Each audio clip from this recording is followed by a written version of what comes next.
I want to say right off the bat, I do not hate mutts or shelter dogs, nor do I think they don't deserve chances. A lot of people tend to take what I say as purge all shelter dogs type of opinion, when that's not it at all. I simply want to explain why I like adopt or shop responsibly instead of adopt, don't shop. I'm gonna have to go through a ton of explaining to show you exactly why I think this, so just bear with me. Let's jump into genetics, which will be focusing on breed and temperament. However, a lot more goes into it. I want to try and simplify it if possible. We will look into a dog's history, for example, like the lab, because they're simple and easy. The origin and purpose of this breed was for working outdoors with their masters. From the time they're 10 months old, lab pups were assigned to be a permanent position as a member of the crew of one of the offshore fishers that were used to ply the Newfoundland waters in search for cod. On stormy days, many fish broke off of the hooks as the trawl was being brought in, and the dogs were taught to jump in the cold waters to retrieve the fish. On a rough day, a dog could retrieve as many as 100 pounds of fish. In the early days, they were simply known as retriever, and the owners freely interbred short and long-coated and curly-coated retrievers. In 1830, Colonel Hawker referred to the St. John's breed of water dogs as by far the best for any kind of shooting. The Labrador Retriever was first recognized as a special breed by the Kennel Club on July 7th, 1903. Separate breed classes for labs were allowed at the club show. I highly suggest looking into the club. I have linked below for the full PDF of the history of this breed, as I did pick up some sentences, but I didn't read the entire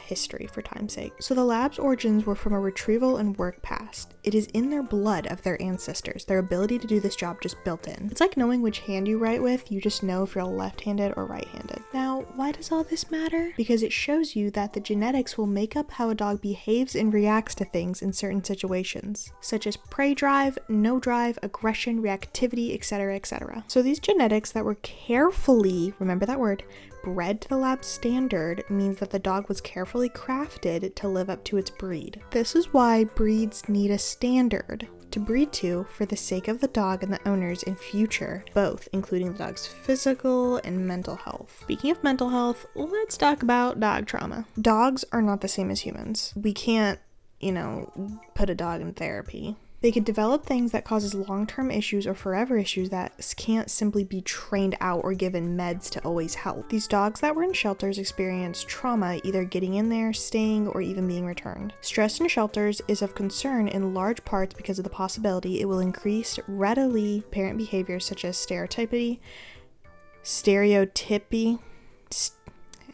hyperactivity, fearful behaviors, and continual barking that will either discourage adoption or prompt recent adopters to return their dog to the shelter. One would not expect all dogs to be equally susceptible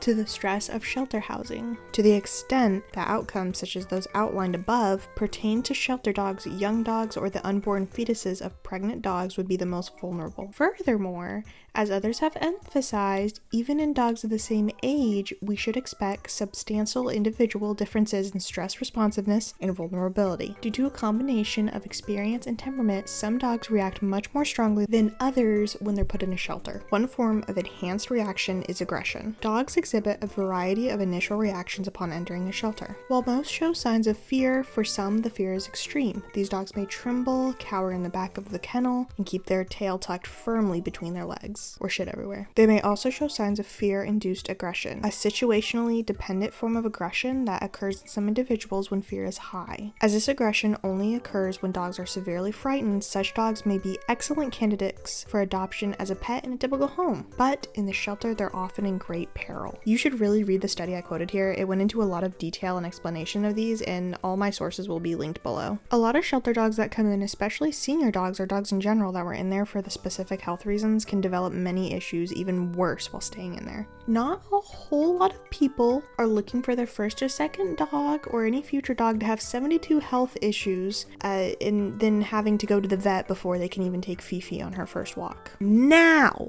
that being said, some people absolutely have the lifestyle for that and want to give dogs a second chance with these health issues even, and they go to a shelter every time for their dogs, and that's amazing. I think it's amazing people want to do that and have the drive to help dogs that are looked over. However, not everyone can, and that's okay too. We'd rather have people with the passion and funds to do it. So it's completely okay if someone goes to a shelter every time for dogs and someone who goes to an ethical breeder every time for dogs. Some shelters Please note that all because your specific shelter didn't do this doesn't mean it isn't a problem and that it doesn't happen. Do not disclose that a dog has resource guarding issues, or their actual breed, or the truth behind the dog's past and how they got there. This is dangerous for so many reasons. Like I said before, some people take on the challenges purposely because they have the resources and time for that. However, if someone was getting a family dog and the shelter didn't disclose many factors such as resource guarding, the family will adopt a dog, not know of these dangers, and then the dog is going to end up biting someone. The child gets bit and the dog is either returned or put down. Of course, I've heard the argument, but the shelter matches you with the best dog. That is not the case for every shelter. There are such things as unethical shelters that lie or withhold information to get the dog adopted. This also includes the breed. Am I saying these dogs don't deserve another chance? I am saying they don't deserve to be set up for failure, both the dog and adopters. I have also heard people saying things like, well, I've seen purebred in shelters. I'm sure you have, but purebred doesn't mean well-bred. We'll refer to the lab example earlier when talking about genetics and purposes, which is kind of why I gave that history lesson to go back to it. The lab has a standard for its behavior and appearance. Why? So the dog is stable. That's why the lab club also includes what to avoid, physical and mental. If a dog is poorly bred, that means the breeders were for specifically money and not the well-being or care of the dog's future or the breed's standards. People who do this without the dog's well-being in mind are also called backyard breeders or puppy mills. Real quick, before we dive into unethical breeders, let's talk about why you won't find an ethically bred dog in the shelter. Ethical breeders do not breed for money and put more money into the health testing and care for the dog and pups. They also have contracts, legal contracts, that prevent the dog from going into the shelter, as well as keeping in touch with said customer for updates. Some breeders also microchip.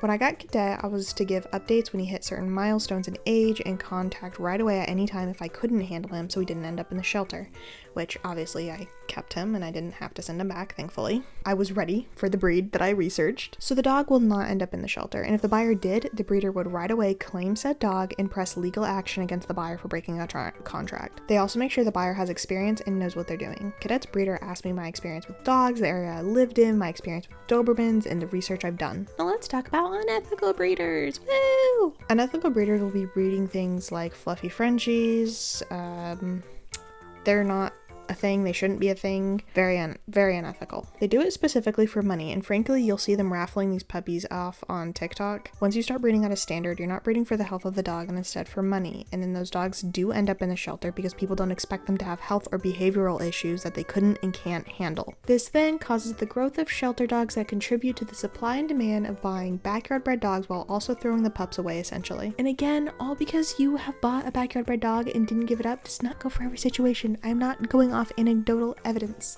We can't just be like, well, I didn't do that, so it doesn't happen. Backyard breeders do not have contracts, or if they do, it still does not mean the dog is healthy just because the dog can and should be given back, but it doesn't help the health of the dog in any way. Also, it's worth noting that when they say they're AKC registered, that means absolutely nothing. That means literal fuck all. You should be asking for the breed-specific testing standards, the parents. There should be a lot more information. You should definitely do lots of research and don't just go off AKC registry, because that doesn't make any sense.